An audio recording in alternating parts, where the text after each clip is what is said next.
there, it's Ashley here from the Loopy Lamb, and today I want to show you a really cool technique called the Russian join. Now this join is super handy if you are not a fan of weaving in your ends, and I've used two different colors here just to illustrate how the Russian join works, but this can be used with two yarns of the same color. So if you're wanting to follow along with today's tutorial, you will need two different colored yarns just to help you illustrate the join part here that's in the center. You can, if you're already wanting to try it with your project, you'll just need the yarn that's attached to your project and the new yarn that you're hoping to attach. You'll need a pair of scissors and a tapestry needle. I prefer the straight tapestry needles to the bent versions of tapestry needles for this, and one that has a sharper end is going to make your life a little bit easier. So let's get started. Okay, so for our purposes today, I'm going to be pretending that the pink yarn is the yarn that is attached to my project, and the green yarn is the new yarn that I'm wanting to attach. So we will start by taking your tail of your working yarn and weaving, or threading it, so I should say, onto your tapestry needle. Now we're going to turn that needle onto itself here, and we're going to put the tip of your needle into the center of the plies of the yarn.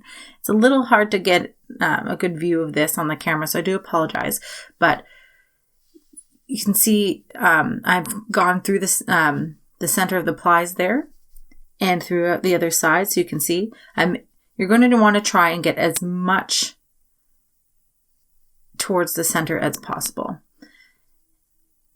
Sometimes kind of just wrapping the yarn around the needle in the direction of the plies helps make this a little easier on you. And now if this looks messy at first, don't panic. It does take some finesse and practice to get it looking exactly perfect, but it will clean up in just a minute. Okay, so we're going to continue to work through the yarn for a couple of inches at least. Okay, and now this is twisted up a bit, but goodness, here we go. All fixed up. So I'm going to pull the yarn through all those plies. Okay, but we're going to try to keep, you need to keep a loop at the end. So hold on to that loop. If using a stitch marker is easier for this for you, feel free to add a stitch marker in there. Make this a one-hand job. All right, so now that I've got my yarn pulled all the way through, I'm still holding on to that loop so I don't lose it. And we're just going to push the plies over top of our tail. Okay. And there you go. You can't even see it other than this little end. We'll leave the end of this tail to the end and we'll cut it off and you won't even know it's there. So don't worry about that yet. So then we're going to take our yarn that we're hoping to join and we're going to thread that onto the tapestry needle. Okay. And we're going to go through the loop of our working yarn. Okay. Now make sure that your tail is not in the loop.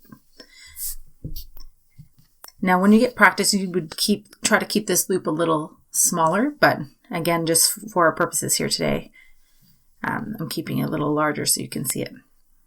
So then we're going, now that we've come through the loop of our working yarn, we're going to turn that tapestry needle back onto the yarn as close to the loop of our working yarn as possible. And we're going back through the plies like we did the first time. And again, sometimes just twisting the yarn around makes that job easier.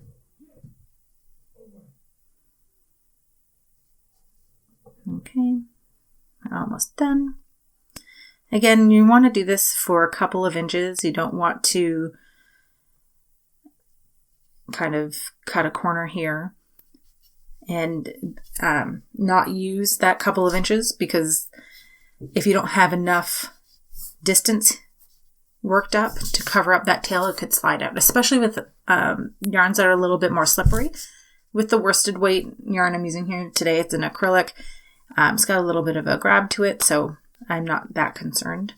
But the yarns that are kind of like a silk base or anything slippery could be problematic. So just make sure that you're keeping that couple of inches.